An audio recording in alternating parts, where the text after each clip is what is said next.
Hello, everyone. Welcome to Rash's World. Happy New Year to everyone. And on our very first podcast of the year, I have the pleasure to welcome Reverend James Parker to the program. How are you doing? I'm doing great. How are you today? Thank you for having me. Absolutely wonderful. So I'd like to start off with the toughest question, which is how would you briefly describe yourself? And what would you say? Briefly. Briefly, Well, the key word.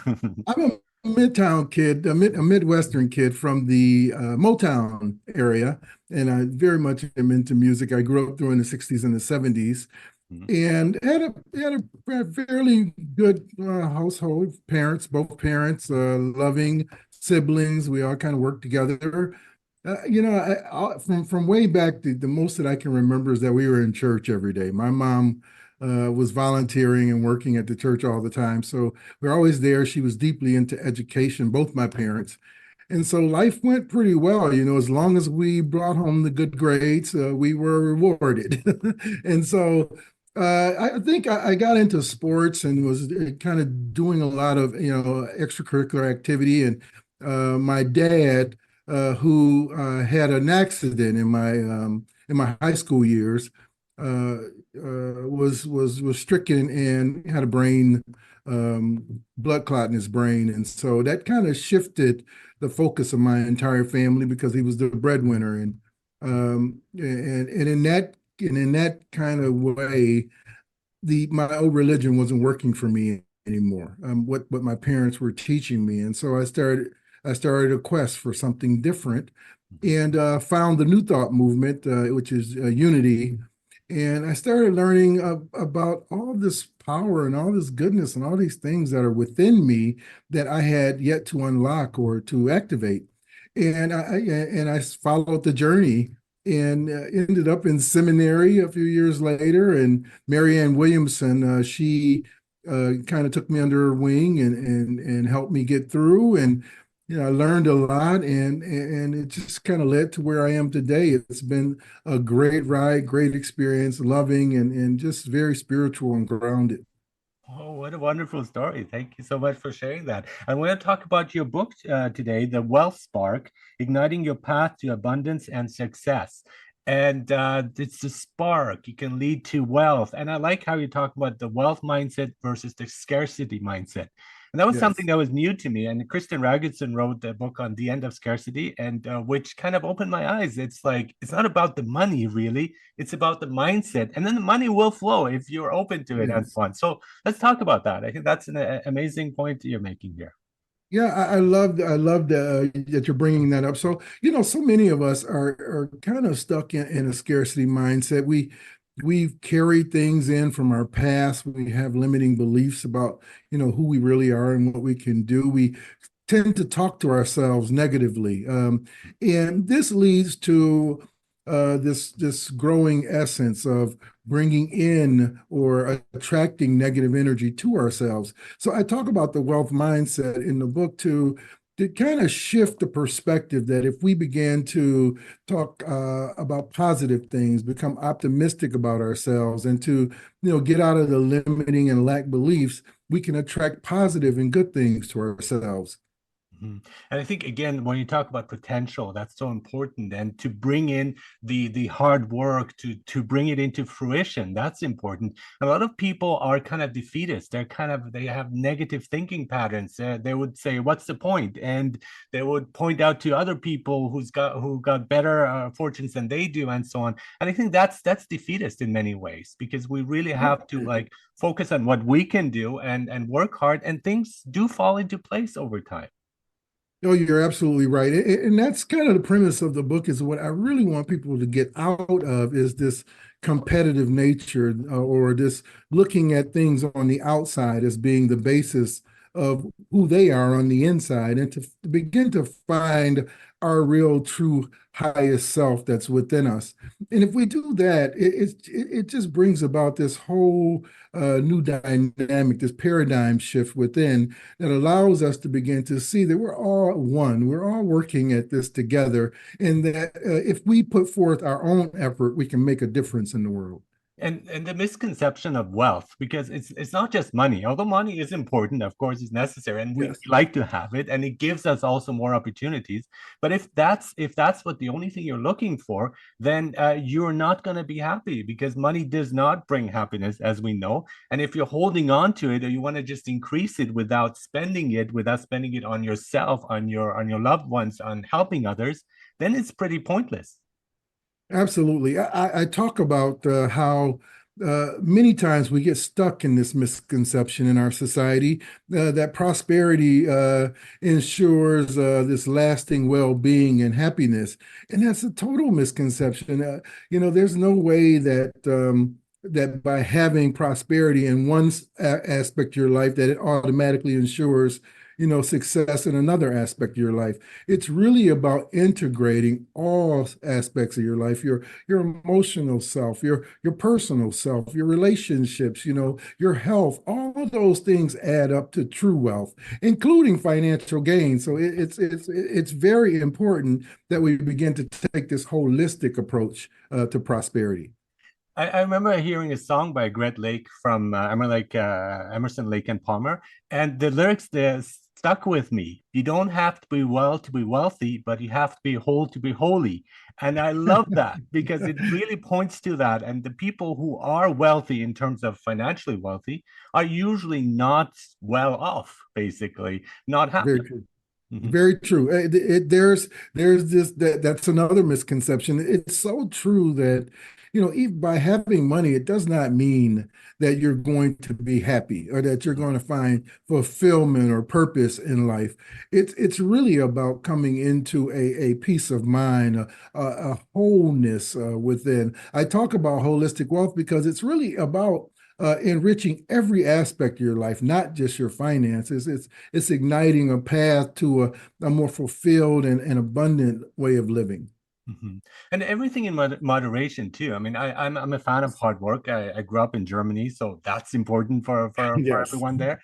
But at the same time, I think sometimes they push too far, and finding here the self-care, a moderation of like really taking care of yourself, of giving yourself some downtime, some free time to also develop, to process, and to also develop spiritually as well. So not just be Yeah. looking at the one aspect of our life. Yes, I watched one of your interviews where you said that you take Sunday and you don't do anything. That is your day, your kind of your Sabbath, your day of rest, and everybody needs to adopt Yes, that yes. concept. We really need to take time off as well. We need to set boundaries in our lives. We need to look at our nutritional values. How are we eating? What are we putting into our bodies? Are we taking a walk from time to time? Are we getting enough rest at night? All these things factor into bringing forth our own greater wealth, wholeness, and well-being. Yeah, and holistic is the magic word here, because like people Yeah, sometimes focus just on their body and they work out and do exercise, which is great, but then you need the whole thing. And as some people just look at the mind and they meditate, and which is also good. But I think it's a combination of all of them, including here the spirit or soul, whatever you want to call that, which is also part of it. So it's much yes. more complex and intricate, and we often lose sight of that. It's not just one part of it. You have to look at the whole thing, the whole picture. Yes, I absolutely agree. I mean, one of the most important factors to me when it comes to self-care, I mean, beyond even the eating right and the exercise and the lifting and running and that's so pervasive in our society, is just a moment of meditation. Taking the time in the silence, getting yourself centered and grounded, paying attention to your breath. That kind of brings us into the present moment. It allows for a more succinct way of living, and it just benefits us in such a great way that I believe that the first thing that we should do before doing anything is to really take the time to go within and allow ourselves to really be lifted up so that we can move forward into a greater experience. And you mentioned also mindfulness in your book, and that's something I very much believe in more than meditation, because for me, Yes, mindfulness is like meditation in action. And that's yes, also an important part that you stress. It's like taking action, not just standing still, not just waiting, not just praying for things to change, but actually being the change and becoming yes, part of it. And I think that's hugely important. And it's often absolutely. not given enough attention for many of us, where people would pray, for example, for things, and then when it doesn't happen, they get upset. And it's like, no, it doesn't work Yeah, that way. You have to do the yes. part as well. Yes, yes, absolutely, and I think that's a very important factor. Really, when we think about mindfulness, we're really talking about taking action. In a sense, it's really allowing us time for self-reflection and self-awareness. Well, I kind of term it putting feet to our faith. We Yeah. have to be able to walk the walk. Mhm. To take the things that we've learned, the things that are within it. We have everything we need inside of us. And all we really need to do is to take a time to become conscious, to become aware. And these things will factor into the greater good of our lives. Yeah, I'm reading Father James Martin's book on Come Forth on Lazarus, and he has Mhm, this. He talks about the two terms that they have in the Greek language and in the New Testament of time. And there is mhm. chronos, which is the time, the actual time, the day, time of day, and so on. And there's also kairos, which is the time, the right time. You hit when the iron is hot, you strike then, Yeah, and just yes, that moment. And so the two don't necessarily overlap. So when we do an action, we expect immediate results. And when it doesn't happen, we get frustrated. But that's a different time because that's more earthly time. Whereas, like, if you look at spiritual time or God's time, that's more kairos. It's like, well, it will happen, but maybe not as fast as you would like to have it, but you still have to put in the seeds so they can grow. And it's like yes, farming, I think, is a great example of that. It's like the harvest will come, that's Kairos, but it's not on a time schedule that we would have. Like in a week, I'm going to have this, right? And I think yes. many people who have these, like, and I do New Year's resolutions myself, but I've gotten a bit more realistic about that. It's like last year's was just wilder than this year's. This year's was more down to earth because it takes time, and we shouldn't get frustrated if we don't Yes. get the quick results. And that's important to keep in mind and just keep going, not stopping. That's the important part there. That's right. Yeah, there is a divine timing to everything. Mhm. And it's really about us becoming patient within ourselves. Things are always happening in our lives. Something is always moving. And if we just take the time to just be grateful for the moment we have, just get into a moment of gratitude, Yes. allow yourself to see the good that you already have. You automatically open the way for the magnetism that is within you, that inner attraction that's pulling things in. You don't have to do anything in that regard. Just do the work, as you said, plant the seeds in ready soil and just allow the harvest to come forth. Yeah, exactly. And that's mindfulness helps to see that because often when we walk around, we have these blinds and we don't see anything and we don't see the progress was actually made. And this is one Yes, of the issues I have with spiritual growth and so on, because it's not as visible. Like right. financial growth is visible. I have a new car, I have a new apartment, but spiritual one, you can't. It's harder to show to others, but then others can sense it too. And we often when we look back, it's like, oh my God, a year ago, and now I've grown so much. And I think taking stock of that too, it's like we continue to grow. And for me, I like also the idea of faith. It's something that's not something that comes to you all at once and you got it. It's something that you work towards. It's a lifelong achievement of sorts where you keep going and you keep getting better at it and so on, not just something that comes to you suddenly. Or would you agree or disagree with that actually? With in regards to spiritual maturity, I absolutely agree. We are always growing. We are always evolving. We are evolving beings. The universe is still evolving, and we're Exactly. evolving right along with it. So it's when we get stuck in resistance and the unwillingness to change that we kind of get stuck. I could actually pull faith into that discussion because faith for me, is is not something that happens outside of us. Mm. You know, faith is a part of who we are. It's just like love, peace, joy, all these things that are within us, you know, and it's the same spiritual nature that God birthed us with. Mhm. And so I believe that faith is something that we have to activate in a Mhm. sense. You know, a lot of Mhm. us, I like you that. know, we think about losing faith, but you can't lose faith. You know, it's Yeah. already there. You just have to activate it to get it working and Reconnect with it again. And then like, reconnect with yeah, it. Yeah, allow yourself to get in the flow of faith. And the currency, whether it's health or whether it's love, whether it's peace, whether it's finances, you know, if you have the faith, you know, to move forth toward what you truly desire, it will come forth to you. It's the perceiving power of the mind linked with the power to shape substance. So it's going to shape yeah, whatever you put your faith in. You yeah. just have to allow it to happen. Yeah, absolutely. And I think we have a very limited sense of how we see ourselves too. I think it's often very limited. And even the belief of religion, it's like you pray for something, you don't get it, therefore you get upset. And it's like, I don't think it works that way. I mean, plus, I mean, God is not somebody who just gives you wishes. It's not a genie. It's like I have these three Right. wishes and Yes. they don't come in fruition, therefore you're not a real genie. I think it's like many other things that are at play, and we shouldn't just look at ourselves. We should also have a wider perspective, not just the ego here. By this, I mean, but Sure. that the effect it has on others, and sometimes and often things that I wished for were actually not the best for me, and Yes. other Yeah. things came along that were a much better choice. So to have that open mind towards things that happen to us too, and not be frustrated when our wishes don't come true in some cases.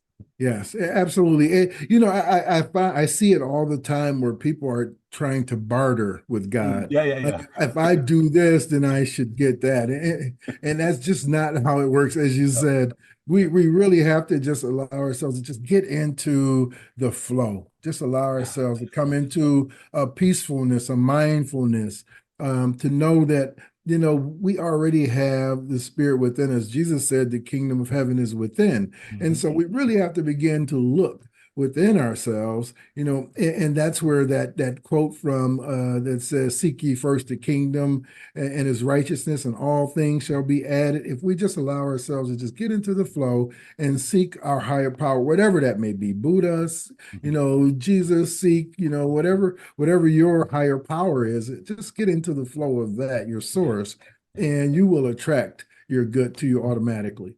Yeah, I want to talk also about visualization because that's something Mm. I find fascinating, and vision boards and manifestation and so on. So, what would you say about that? And then I'll share some of my experiences I've had too. Oh boy, visualization is very simple, but it's not easy because many people can't allow themselves to just stay in that moment. I liken visualization um, to just allowing yourself to focus on your truth. You know, who are you?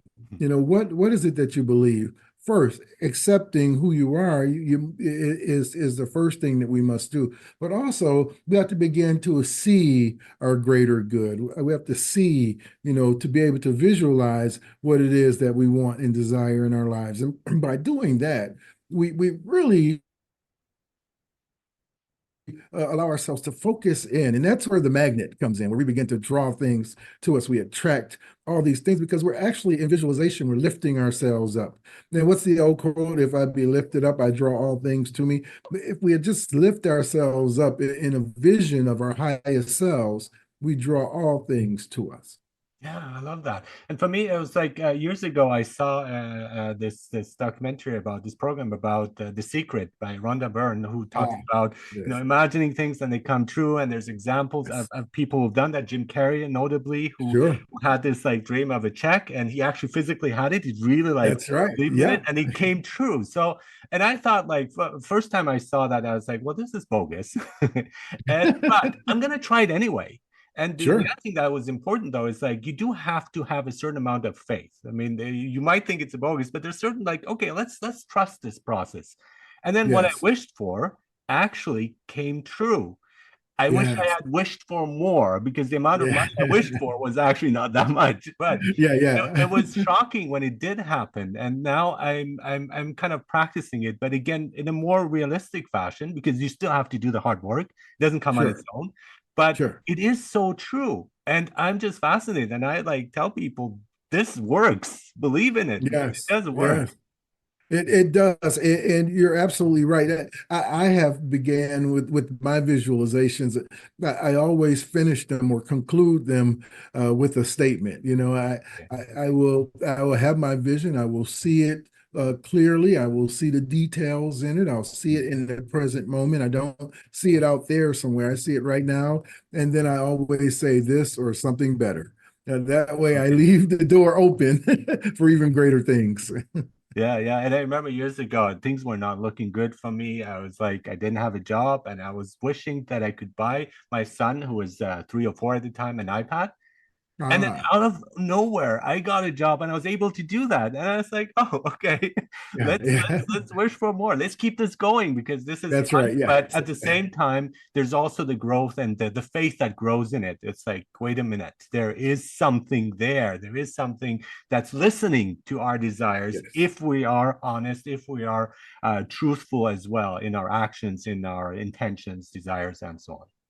Yeah, and I believe that you have to stay in alignment, Mhm. with your Mhm. truth. You said it earlier. It's the connection. And Mhm. as long as we allow ourselves to stay connected, we're open to all the gifts in the universe. The moment we separate ourselves from our highest good, that's when the challenges start coming into play. Yeah, and often, and you talk about this, often people are not very open to feedback or any type of criticism, and where people are on the defensive a lot. And Sure. I understand the drive towards that, but it's not helpful. And I think if you're at peace with yourself, if you again in alignment, I like that term, then it doesn't affect you any criticism. Now, even if it has a bad intention, but often the criticism is actually helpful. And I Yes. found like the times where things people criticize me for things and I was open to it, I grew a lot more than when I was on the defensive because then that made Yes. things much worse. Yeah. Yeah, and we all have to adhere to feedback in one way or another. There's no one who doesn't receive feedback, and we're also constantly receiving feedback from ourselves. I talk about it as the feedback loop, and we have to Mhm. begin paying attention to the feedback loop because it's not there to harm us. Mhm. It's there to help us to bring us into a place of wholeness. So if we begin to listen, we'll begin to see that even in our failures, we're actually learning something. We're growing, greater wisdom is coming forth, and the experience is leading us to something even better. And I think it's powerful to say, I don't know. I think that Yeah. statement, and as a parent, especially with my son who is asking all these tough questions, and at times I would say, you know what? I don't know. And I'm an educator, and as a teacher, I get sometimes questions where I like, I don't know the answer, right? And Yeah. so, and that is actually empowering because Yes. we accept that there are limitations, but that doesn't mean that we are limited because then we can search for more answers. We can look at it in a different way. We can again continuously learn to increase our knowledge, and I think that's wonderful to be able to say that and accept that instead of having all the answers or knowing everything, which some people say they do, but obviously they don't. Yes, yes, Yeah. I agree. I think we have to stay within the confines of our own boundaries, Mhm. to just remain open and receptive to whatever comes. Mhm. And I often say, I have to pray about it. You know, Mhm. Mhm. I don't know always in a moment. I'm open to what the universe has to say to me about it. The answer is always there. It just might not be in my mind in that moment, but I'm open and receptive for it, so it usually comes. Yeah, and intuition is hugely important too. And I think like being open to that, and it's hard to distinguish intuition versus wishful thinking, right? And there's a big Sure. difference between the two often. And so I think when we say I sleep on it, that's a good approach, because it's kind of Yes, wait and see. I will sleep on it, I will pray on it, and then the next day I might get into contact in alignment with my faith or intuition or any this sure. voice that is telling us, oh, this is the right choice. And when I feel that, it's always the right choice, even if it doesn't seem to be right logically, That's right. right? Which is pretty crazy. It's pretty insane, but that is the path to take, I think, in many ways. Yeah, I think we always have to remain open to our inner guide, our intuition. Mm. It never steers us wrong. Now, there are those who, sometimes the ego may be speaking. That's You have to be able to differentiate between the two. And I give the answer when someone asks me, how do I know it's God speaking to me? How do I know it's my intuition?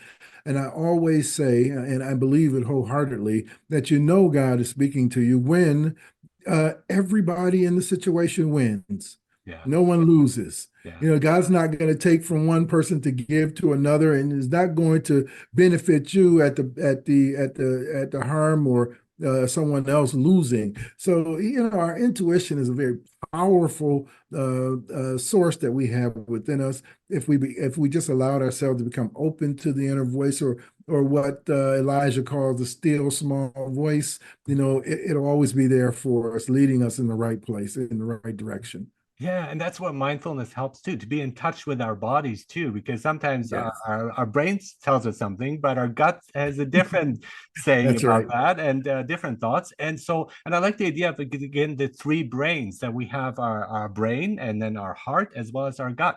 And Yes. in all those three things, I think it's really the gut that has much more knowledge and experience, because it's connected to everything, to all three. And that is then the voice of intuition, where it's like, this doesn't feel right. I don't know why, but it doesn't feel right. And to really Yeah. explore that more than we do in Yeah. current society.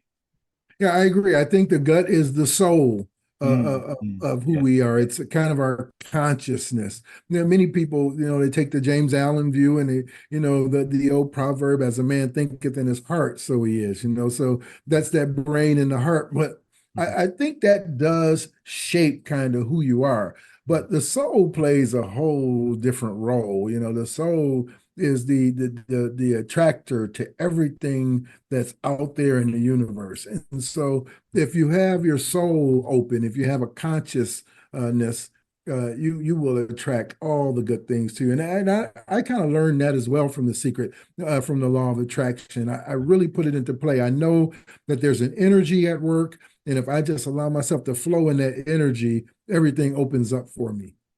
That is wonderful. Yes, absolutely. Yeah, and that's a wonderful way of starting the year with this podcast, of with the energy of tapping into that, of aligning Yes. ourselves. Thank you so much, Reverend James Parker, on being on Arash's World. It's such a pleasure talking to you. I want to remind everyone that you're an author, you're an ordained unity minister, also a life coach. You have experience in executive church management as well, and your book is The Wealth Spark: Igniting Your Path to Abundance and Success. And I like the word spark too, by the way, that you are mentioning here. Thank you. Thank you so much. And I really love the idea of us finding that inner spark within us. So it just made sense. And please, if you can, I'd love to have people come over to thewellsparkbook.com. Allow yourself to come into the group. We have a great place there. We have a lot of free and gifts there for you. And there's just a lot of like-minded people there. And we really look to serve a greater good in the world, and to come forth with a wealthy, holistic wealth approach. So Thank you thank you so so much much. for having me. Happy Yeah. New Year to you and everyone, all your listeners. I love your show, and I'll keep listening. Thank you so much. Take care.